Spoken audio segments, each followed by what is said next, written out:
जी hello guys, अस्सलाम वालेकुम। मैं हूं सफन मीरा और आज एक नई वीडियो के साथ आपकी खिदमत में हाज़िर हूं। आज का हमारा टॉपिक है अल्सर। ख़ास तौर पे हम पेप्टिक अल्सर की बात करेंगे। यानी पेप्टिक अल्सर वो अल्सर है जो आपके गैस्ट्रो इंटेस्टाइनल ट्रैक का अल्सर है। ये अल्सर क्या होता है, इसकी क्या इलामात हैं, इसकी क्या तशख़ीस है और इसका क्या हम नॉन फार्माकोलॉजिकल हल निकाल सकते हैं, यानी दुआ के बग़ैर। क्योंकि दुआ के लिए आपको डॉक्टर की ज़रूरत है, इसलिए एज़ पर द रिकमेंडेड और पढ़े लिखा होने की ज़िम्मेदारी देते हुए मैं कभी भी कोई मेडिसिन सजेस्ट नहीं करूँगा।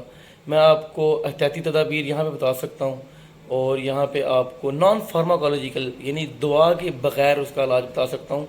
लेकिन मैं आपको वीडियो में ये क्लियर कर दूँगा कि इससे आपको डॉक्टर का रुजू करना ज़रूरी हो जाएगा।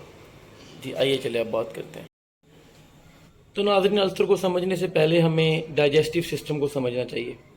हमारा जो डाइजेस्टिव सिस्टम है वो माउथ से शुरू होता है और फिर आगे ईसोफिगस में मैं शॉर्टली बताऊं, उसके बाद हमारा स्टोमिक है, फिर जो हमारा इंटेस्टाइन है। तो अगर इसमें से जो कॉमन अल्सर की बात करें तो हम पेप्टिक अल्सर की बात करते हैं। यानी पेप्टिक अल्सर वो है जो हमारा मैदे का और आंत का अल्सर है। इसके अंदर अगर हम फर्दर यानी प्रॉपर डिवीजन करें तो हम कह सकते हैं कि हमारा ईसोफिगस जो पार्ट है, जो स्टोमिक से पहले पार्ट है, उसका अल्सर हो सकता है, उसको ईसोफिगल अल्सर कहते हैं। इस तरह हमारे स्टोमिक का अल्सर है जिसका दूसरा नाम गैस्ट्रिक अल्सर है, और हमारा जो तीसरा अल्सर है उसका नाम जो है ड्यूडिनल अल्सर है। तो ड्यूडिनल जो है अल्सर जो है वो बेसिकली स्मॉल इंटेस्टाइन है, उसके तीन पार्ट्स होते हैं, ड्यूडिनम, जूजिनम और इलियम। जो ड्यूडिनम है वो सबसे प्रोमिनेंट पार्ट है, वहाँ पर ज़्यादा अल्सर्स होते हैं।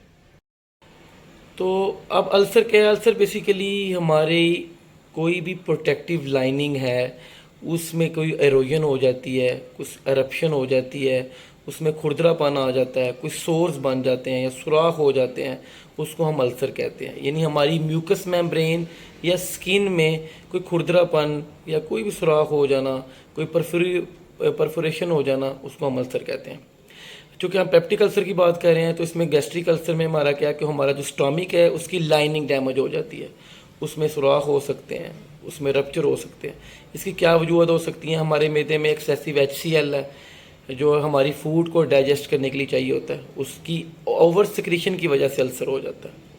इसके साथ साथ अगर हम देखें, हमारा एक बैक्टीरिया है H. पाइलोरी, वो स्पेसिफिक बैक्टीरिया है जो इस हमारी स्टोमिक के अंदर सर्वाइव करता है, ग्रो करता है, रहता है, उसकी हैबिटेट है, वो अल्सर काज करता है। स्मोकिंग हमारे जो है बहुत बड़ी काज है अल्सर काज करने की।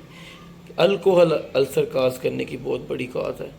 इसके साथ साथ अगर हम आगे देखते जाएं तो स्ट्रेस एक बहुत बड़ा फैक्टर है। मैं स्ट्रेस को बहुत ज़्यादा हाई रेट करता हूं, बल्कि इनफैक्ट सेकंड लीडिंग काज है H. पाइलोरी के बाद।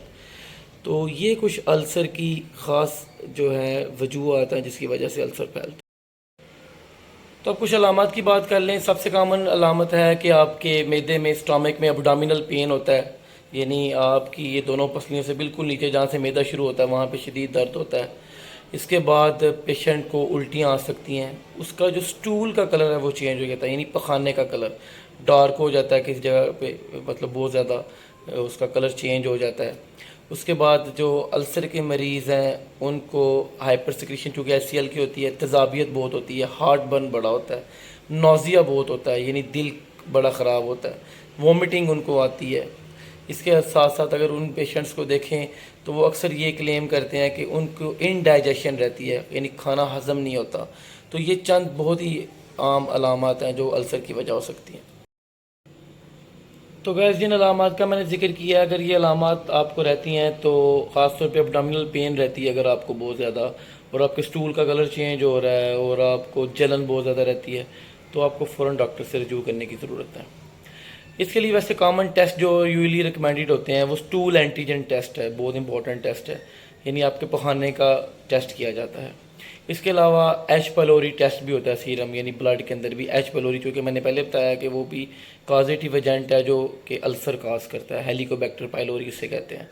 इसके अलावा एक और बहुत ही, अगर आप जदीद टेस्ट की बात करें, कि उन लोगों को जिनको इतना ज़्यादा ज़ख्म हो जाते हैं मैदे में या ड्यूडेनम में, तो फिर उनको अंदर इंटरनल ब्लीडिंग का इम्कान बढ़ जाता है, तो उनको फिर एंडोस्कोपी करानी पड़ती है, अपर एंडोस्कोपी।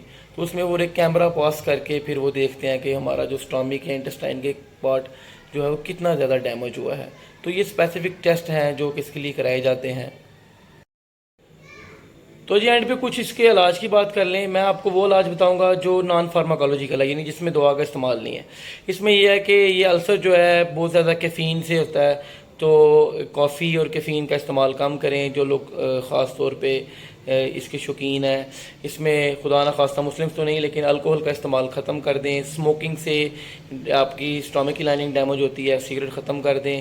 اور اگر ایچ پیلوری ہے تو وہ چونکہ بیکٹیریا ہے تو اس کے لیے اینٹی بائیوٹک چاہیے ہوتی ہے، وہ ڈاکٹر کی ہدایت کے مطابق آپ لیں. اور اس کے علاوہ ہارٹ برن ہے، اس کے لیے ہم یوزلی گھر میں اب اینٹی ایسڈز لیتے ہیں. اس میں اسبگول کافی مفید رہتا ہے، وہ آپ استعمال کر سکتے ہیں. اور نان فارماکولوجیکل ٹریٹمنٹ میں یہ ہے کہ آپ جو بہت زیادہ تلی ہوئی چیزیں ان کو اوائڈ کریں، پراٹھوں کو اوائڈ کریں، اور زیادہ اسپائسی فوڈ کو اوائڈ کریں. جنک فوڈ بالکل چھوڑ دیں، سٹریس لینا چھوڑ دیں. یہ اس کی نان فارماکولوجیکل ٹریٹمنٹس ہے.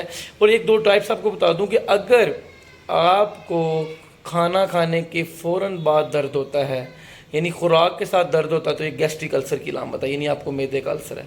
لیکن اگر کھانا کھانے سے آپ کا درد کم ہوتا ہے، یعنی تو پھر آپ کو ڈیوڈینل السر ہے. ڈی سے ڈکریز اور ڈی سے ڈیوڈینل، یعنی اگر آپ کو کھانا کھانے سے آپ کا درد ختم ہو معدے کا، پیٹ کا، تو اس کا مطلب ہے آپ کو ڈیوڈینل السر ہے، پہلے درد ہو رہا تھا.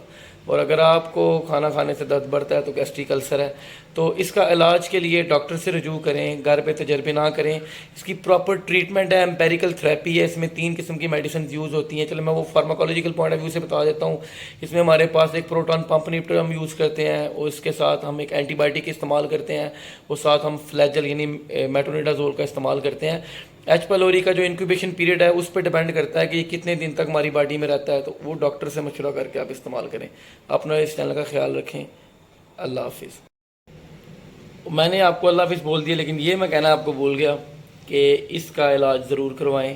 یہ تھی چھوٹی سی انفارمیشن السر کے بارے میں، کیونکہ ہر بندے کو معدے کا مسئلہ ہے. ٹینشن لینا چھوڑ دیں، خوش رہیں، خوش رکھیں، آباد رہیں. اللہ حافظ.